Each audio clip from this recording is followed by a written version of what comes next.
आज हमारा लेक्चर 2 है HTML की क्लास में। सबसे पहले आपने अपना स्टार्ट मेन्यू पे आ जाना है, ठीक है। आप यहाँ पे लिखोगे नोटपैड, इंटर करोगे, आपके पास नोटपैड ओपन हो जाएगा। कुछ इस टाइप का इंटरफेस है। मैक्सिमाइज़ कर लेना है इसको। सबसे पहला स्टेप मैंने आपको बताया था कि हमेशा आपने इसको सेव करना है। कंट्रोल S प्रेस करोगे तो आपके पास ये विंडो अपीयर होगी जिस पे आपने इसको सेव करना है। यहाँ पे मैं इसको रीनेम करूँगी lecture2.html। HTML क्या है, इसकी एक्सटेंशन होती है, ठीक है, जिससे इसको पता चलेगा कि हमने HTML का कोड लिखना है।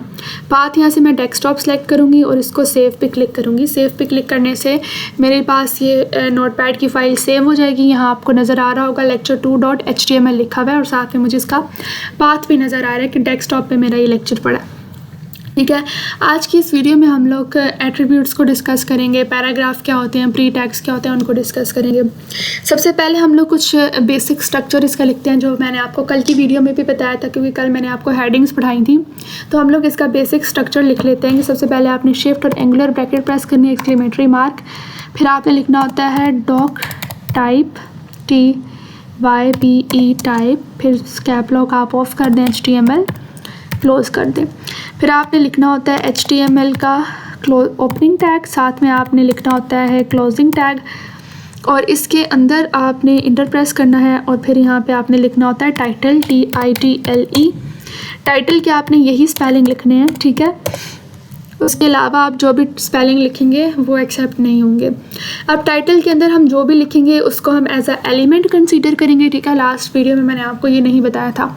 जो हम टैग्स के अंदर लिखते हैं वो हमारा एलिमेंट्स होता है, जो हम लिखेंगे वो यहाँ पे डिस्प्ले होगा, ठीक है। उसके बाद हम लोग यहाँ पे लिखते हैं बॉडी और साथ में इसको हम क्लोज भी कर देते हैं BODY। अब बॉडी के अंदर हम जो लिखेंगे वो हमारे वेब पेज पे डिस्प्ले होगा। लेकिन उससे पहले आपने क्या करना है, ये मतलब बेसिक स्ट्रक्चर होता है, बेसिक कोड होता है जो हर वेबसाइट में आपको लिखना होता है। आप इसको मिनिमाइज़ कर दोगे, यहाँ आप देखोगे कि लेक्चर 2 नाम से आपको ये सर्कल सा शो हो रहा है, मतलब मैंने डेस्कटॉप पे शो करवाया था, तो ये इसका पाथ है। यहाँ से मैं इसको राइट क्लिक करूँगी और ओपन विथ के ऑप्शन पर जाऊँगी, ओपन विथ गूगल क्रोम, ठीक है। गूगल क्रोम पर मैंने ओपन किया। अब मैं इसको यहाँ से क्रॉस कर दूँगी। अब आपको नज़र आ रहा है एक वाइट कलर का ब्लैंक पेज, इसके ऊपर लिखा हुआ है lecture2.html, ठीक है। तो ये HTML का लेक्चर 2 है। बेसिकली आप नोटपैड पे जो भी लिखेंगे वो आपको यहाँ डिस्प्ले होगा, ठीक है। तो इसके लिए मैं वापस आ जाती हूँ अपने नोटपैड पे। अब नोटपैड पे अभी तक मैंने कुछ नहीं लिखा। बॉडी के अंदर ये देखिए बॉडी का सेक्शन एम्प्टी है, तो जब तक बॉडी में कुछ नहीं होगा तब तक कुछ डिस्प्ले नहीं होगा।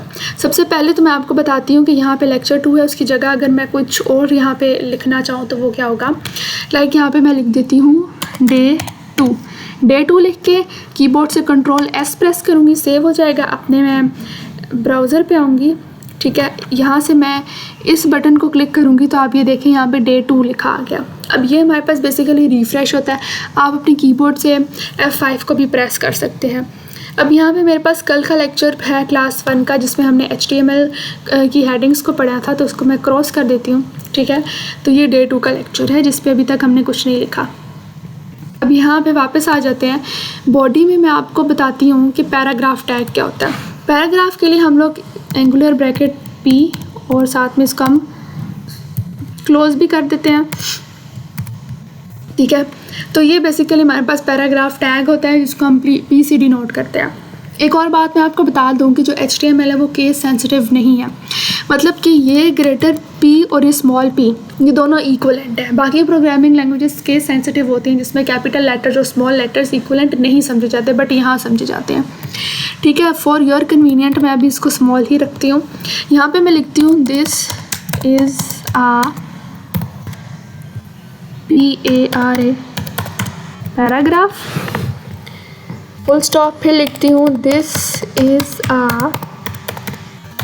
Paragraph, full stop, GRAPH, full stop.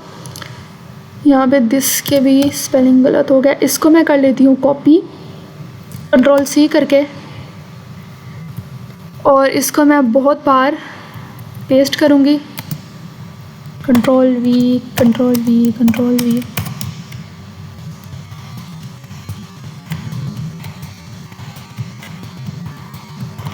ठीक है, बहुत बार इसको मैंने पेस्ट कर दिया।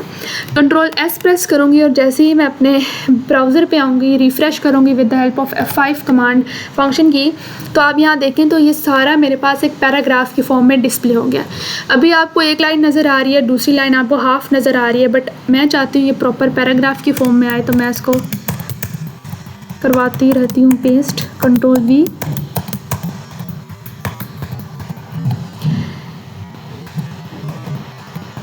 ताकि ये प्रॉपर हमारे पास पैराग्राफ की फॉर्म में आ जाए। आप कंट्रोल एस प्रेस करके इसको सेव कर लेंगे। यहाँ आते हैं, रिफ़्रेश करेंगे, तो अब आप देखिए आपको एक पैराग्राफ की फॉर्म में नज़र आ रहा है। ठीक है, तो ये बेसिकली क्या हुआ, एक पैराग्राफ हो गया जो किसी भी वेबसाइट पे हम लोग P का टैग यूज़ करके डिस्प्ले करवा सकते हैं।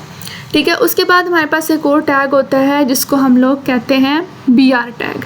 ठीक है, फॉर एग्ज़ाम्पल मैं चाहती हूँ कि मेरी लाइन ब्रेक हो जाए, अब मुझे एक लाइन की ब्रेक यहाँ पे चाहिए, तो मैं BR का यूज़ करूँगी। इसका मतलब होता है ब्रेक रो। अब BR का टैग किसी भी चीज़ को नेक्स्ट लाइन पे लेकर जाता है, आपकी कर्सर को। ठीक है, बहुत सी प्रोग्रामिंग लैंग्वेज में आप /n का यूज़ करते हो, C++ में आप एंडल का यूज़ करते हो। सेम BR का काम भी ये है कि आपको नेक्स्ट लाइन में ले जाता है। कंट्रोल एस प्रेस करूँगी, यहाँ मैं आप चाहूँगी रिफ़्रेश करूँगी, तो अभी क्योंकि मैंने नेक्स्ट लाइन पे कुछ डिस्प्ले नहीं करवाया, दैट्स वाई यहाँ पे कुछ नज़र नहीं आया। अब मैं आपको एक और टैग का बताती हूँ जिसका नाम है प्री टैग। ठीक है, PRE प्री, इसका क्लोजिंग टैग भी होता है और ओपनिंग टैग भी होता है। ठीक है, और जो मैंने BR यहाँ पे यूज़ किया है ना, बस इसका क्लोजिंग टैग नहीं होता, और जिसका क्लोजिंग टैग नहीं होता उनको हम लोग जो कहते हैं एम्प्टी टैग कहते हैं हम लोग, और अनपेयर्ड टैग कहते हैं जिसका क्लोजिंग टैग नहीं होता। अभी जो प्री टैग है ना, इसका क्या पर्पज़ होता है कि जो मैं जिस तरीके से लिखूं उस तरीके से यहाँ पे डिस्प्ले हो। उससे पहले मैं आपको बता दूं, अब जिस तरह देखें ये पैराग्राफ टैग में दिस इज़ अ पैराग्राफ लिखा, मैं चाहती हूँ कि अब ये वाला अगली लाइन पे डिस्प्ले हो। फिर उसके बाद मैं चाहती हूँ कि सेम ये वाला दिस से अगली लाइन पे डिस्प्ले हो, और यहाँ पे मैं चाहती हूँ कि एक बहुत बड़ी सी स्पेस आ जाए, ऐसे बड़ी सी स्पेस आ जाए। कंट्रोल एस करूँगी और फिर यहाँ पर मैं क्रोम में जाके रिफ़्रेश करूँगी F5 प्रेस करके। तो अब देखिए मैंने रिफ़्रेश किया आपके सामने, मैं यहाँ से भी रिफ़्रेश कर देती हूँ। रिफ़्रेश करने से इस पर कोई फ़र्क नहीं पड़ रहा, क्योंकि मैंने तो यहाँ से इंटर प्रेस किया था ना कि मुझे नेक्स्ट लाइन पे चाहिए, नेक्स्ट लाइन पे नहीं आया। तो यही मसला होता है पैराग्राफ टैग में कि आप अपनी मर्ज़ी का टेक्स्ट यहाँ पे डिस्प्ले नहीं करवा सकते।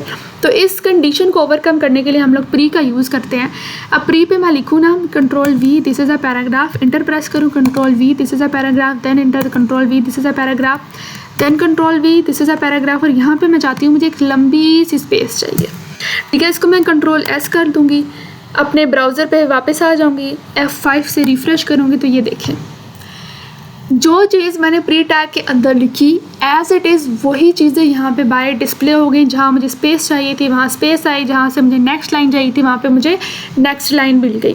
अब ये देखें ये प्रॉपर अगली लाइन पे डिस्प्ले हुआ है, इसके बाद से डिस्प्ले नहीं हुआ क्योंकि मैंने यहाँ पे BR का टैग यूज़ किया था। ठीक है, उसके बाद ये हो गया हमारे पास पैराग्राफ टैग और प्री का टैग। अगेन यहाँ पर मैं BR का टैग यूज़ कर देती हूँ। ठीक है, अब ये तो हमने आज पढ़ने थे, साथ में मैंने आपको बताना था एट्रीब्यूट्स क्या होते हैं। एट्रीब्यूट्स क्या होते हैं कि एट्रीब्यूट्स हम बेसिकली किसी भी टैग के ना अंदर लिखते हैं। फॉर एग्ज़ाम्पल मैं चाहती हूँ जो पैराग्राफ टैग है ना, ये मेरा जितनी स्पेस यहाँ पे है ना पैराग्राफ टैग में, उतनी स्पेस यहाँ पे आ जाए। मतलब इसकी कोई अलाइनमेंट नहीं है, कोई लाइन कहाँ से शुरू हो रही है पता ही नहीं चल रहा। तो मैंने इसको सेट करके लिखना है, तो यहाँ पे मैं क्या यूज़ करूँगी, ALIGN align is equals to double inverted comma, और यहाँ पे लिख दूँगी जस्टिफाई, JUSTIFY, जस्टिफाई लिख के कंट्रोल S प्रेस करूँगी।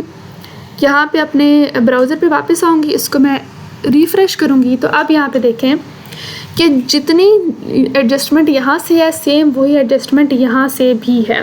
मतलब दोनों आपस में इक्वल हो गई, और एट द एंड ये वाली चीज़ भी आपस में इक्वल आ गई। जहाँ पे ये ख़त्म हो रही थी वहाँ पे आके ये ख़त्म हो गई।